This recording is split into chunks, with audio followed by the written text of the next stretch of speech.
کہ تم فلاح حاصل کرنے والے بن جاؤ۔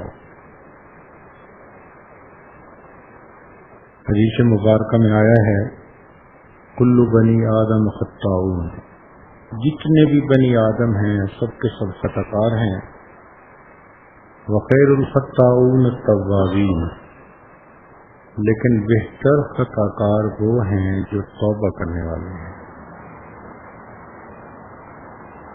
توبہ کیا ہوتا ہے؟ عزم جازم، انسان پکا ارادہ کرے کہ اب میں نے اللہ رب العزت کی نافرمانی نہیں کرنی۔ اس کو کہتے ہیں تنزیہ القلب عن الذنب، دل کو گناہوں کے ارادے سے پاک کرنا۔ جس وقت توبہ کر رہا ہو اس وقت اگر یہ کیفیت ہے نا کہ سچے دل سے گناہ چھوڑنے کا ارادہ ہے تو اللہ رب العزت اس کی توبہ کو قبول کر لیتے ہیں۔ آپ نے دیکھا ہوگا کہ اگر سیل فون پہ آپ میسج بھیجنا چاہتے ہیں تو کئی مرتبہ لائن پرابلم ہوتا ہے، اور کئی دفعہ لائن تو ٹھیک ہوتی ہے لیکن جس نوڈ کے تھرو آپ بھیج رہے ہیں وہ ایکسیپٹ نہیں کر رہا ہوتا تو میسج ڈلیور نہیں ہوتا۔ بالکل اسی طرح توبہ کی قبولیت کا میسج ڈلیور ہونے کے لیے یہ بھی ایک شرط ہے کہ بندے کے دل کی یہ کیفیت ہو کہ اللہ گناہ نہیں کرتے، اور اگر زبان سے تو کہہ رہا ہے کہ توبہ، اور دل فرض لطف گناہ صبح برکت توبہ برلب، دل فرض لطف گناہ معصیت را خندمی آیت بر استغفار ماں، میرے استغفار کے اوپر معصیت کو بھی ہنسی آ رہی ہے۔ تو یہ کیفیت ہو تو میسج پاس ہی نہیں ہوتا آگے۔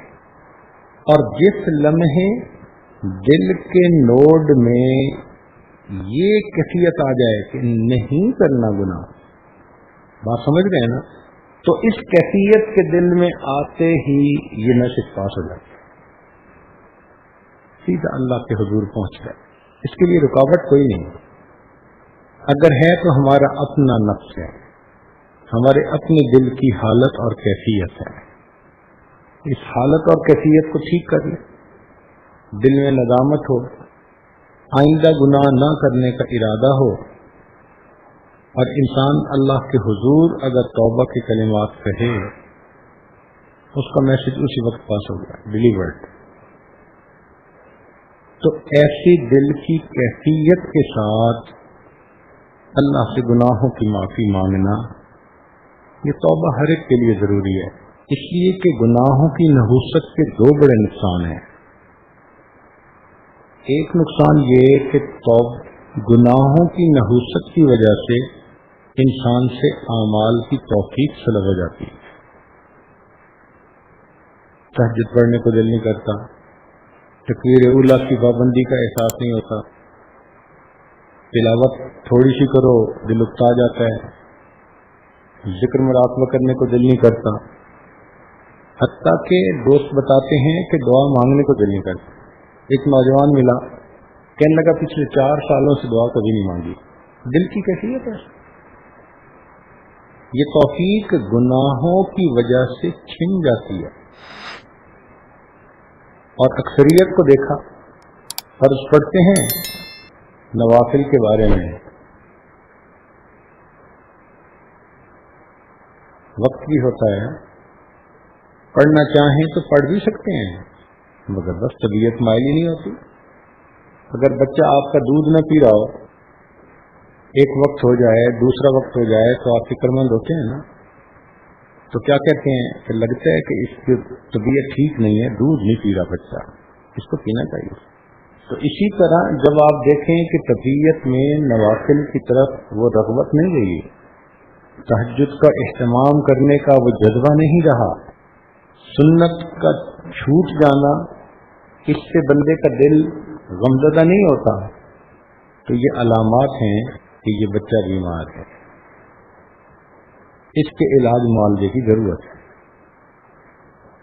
تو گناہوں کی وجہ سے ایک تو توفیق چھن جاتی ہے، اور دوسرا گناہوں کی نحوست کی بنا پر بسا اوقات آدمی کا انجام برا ہوتا ہے. یہ بہت ڈرنے والی بات ہے. کئی گناہ ایسے ہوتے ہیں.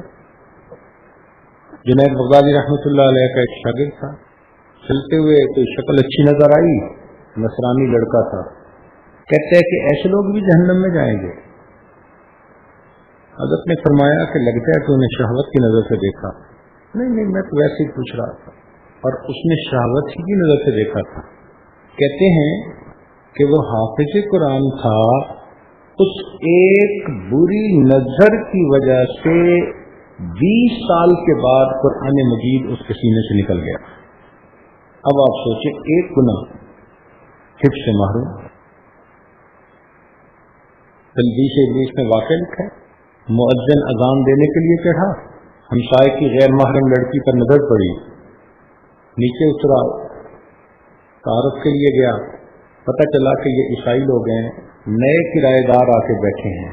تو باپ نے بتایا کہ بھائی میری بیوی ہے، ایک بیٹی ہے، میں ہوں، ہم یہاں پر رہتے ہیں. اس نے کہا کہ تم اپنی بیٹی سے میری شادی کیوں نہیں کر دیتے؟ اس نے کہا کہ مجھے کرنے میں رکاوٹ تو کوئی نہیں، کرنی تو ہے کہیں نہ کہیں، لیکن ہمارے ہاں دستور ہے کہ جو نصرانی ہو ہم وہیں شادی کرتے. اب اس بری نظر کی ظلمت اتنی دل پہ تھی کہ شیطان نے مشورہ دیا تم نکاح کر لو، شادی کر لو، بعد میں پھر مسلمان ہو جائیں. کہنے لگا ٹھیک ہے میں نصرانی ہوتا ہوں. مؤذن اس نے کہا اچھا آئیے. وہ اس کو لے کے اوپر کی منزل پہ چڑھنے لگا، سیڑھیاں چڑھ رہا تھا، جو پاؤں پھسلا، گردن کے بل گرا، وہی موت آ گئی. نہ خدا ہی ملا، نہ وصال صنم، نہ ادھر سے رہے نہ. یہ بری نظر ایسی ہوتی. مجھے ایک عرصے تک دل کے اندر یہ خیال آتا رہا، یا اللہ تیری رحمت تو بڑی وسیع ہے، لیکن ایک نظر پر حفظ کو بھول جانا، ایک نظر پر اسلام سے خارج ہو جانا، یہ تو بہت ہی نازک مسئلہ بن گیا. یہ تو شیشے کے ٹوٹنے سے بھی زیادہ نازک کام ہو گیا. یا اللہ یہ تیری رحمت کا معاملہ ہے تو ایمان والوں کے ساتھ مدد ہو، ایمان والوں کے ساتھ آپ کی جو ہے وہ معاونت ہو تاکہ وہ ایمان کی حفاظت کے ساتھ جائیں. یہ تو بہت ہی حساس مسئلہ بن گیا. اس دنیا میں بندہ کیسے جیے، کیا کرے؟ تو بہت عرصہ یہ خیال سوچ میں آتا رہتا، ایسے ہی اتنی سی بات پر اتنا گھناؤنا انجام، اتنی سخت سزا. پھر آخر پر جا کر یہ بات سمجھ میں آئی کہ اصل میں یہ معاملہ اللہ رب العزت کی غیرت کا ہے. بیوی اپنے خاوند کے گھر میں سب کچھ برداشت کر جاتی ہے، کھانا نہیں ملتا، کپڑے ہر سال نہیں بدل پاتی، زیور نہیں، آسائش نہیں، برداشت کر لیتی ہے، برداشت کر لیتی ہے. لیکن جہاں بیوی کو یہ پتہ چلے کہ خاوند میری بجائے کسی اور کی طرف متوجہ ہے، یہ برداشت نہیں. یہ اس کی غیرت کا معاملہ ہے. حسن بصری رحمۃ اللہ علیہ فرماتے ہیں مکان کی چھت پہ سویا ہوا تھا، ہمسائے سے آواز اونچی اونچی آنے لگی. متوجہ ہوا تو میاں بیوی جھگڑ رہے. بیوی اپنے خاوند کو کہہ رہی تھی کہ دیکھ میں نے تیرے گھر کے اندر بھوک برداشت کی، پیاس برداشت کی، تنگی برداشت کی، ہر مشکل برداشت کی، کبھی میں نے تجھ سے شکوہ نہیں کیا، اور میں تیری خاطر اور بھی تنگیاں اٹھا سکتی ہوں، لیکن اگر تو یہ سمجھے کہ میرے سوا کسی اور کو تو بیوی بنائے گا، مجھ سے برداشت نہیں ہوتا، میں جا رہی ہوں. فرمانے لگے کہ اس کی بات سنتے ہی قرآن کی آیت میرے سمجھ میں آئی. اللہ تعالیٰ فرماتے ہیں اے محبوب ان اللہ لا یغفر ان یشرک بہ، تم میری محبت میں کسی کو شریک کرو گے میری نہیں بنے گی، راستے جدا تمہارے، میں تمہیں چھوڑ دوں گا، میں تمہیں کبھی بھی نہیں بخش سکتا. وَيَغْفِرُ مَا دُونَ ذَلِكَ لِمَن یشاء، اس ایک گناہ کے علاوہ جتنے گناہ باقی ہوں گے میں چاہوں گا میں آپ کو سب معاف کر دوں. تو معلوم ہوا کہ اللہ تعالیٰ بڑے بڑے گناہوں کو معاف کر دیتے ہیں، جہاں محبت کا معاملہ آتا ہے وہاں کام ذرا نازک ہو جاتا ہے۔ اس لیے ہمارے اکابر نے کہا کہ محبت کی نظر غیر کی طرف اٹھانا انسان ڈرے کہ کہیں اللہ کی محبت کی نظر سے محروم نہ کر دیا جائے۔ ایک نظر بہت حساس معاملہ ہے یہ۔ فون پہ نوجوان میسج بھیجتے ہیں آئی لو یو، اور بھیجتے بھی غیر محرم کو ہیں۔ جب یہ میسج ادھر ڈیلیور ہوتا ہوگا تو اللہ کے ہاں سے کیا میسج ہمیں ڈیلیور ہوتا ہوگا؟ اچھا تم نے غیر کو محبوب بنا لیا، تم غیر کو کہتے ہو کہ میں تم سے محبت کرتا ہوں، تو اگر اللہ رب العزت ارادہ کر لے کہ میں اس سے محبت نہیں کرتا پھر کر رہے گا۔ اس لیے محبت کا جہاں باب آ جائے بہت انسان محتاط ہو جائے۔ یہ اصول کی بات سمجھیں، کیونکہ ہمارے ساتھ نوجوان بچے بھی ہیں اور بوڑھے بھی ہیں، اور بوڑھے نوجوانوں سے زیادہ محتاج ہیں آج کے دور میں، کہ ان کی نظریں قابو میں نہیں رہتی۔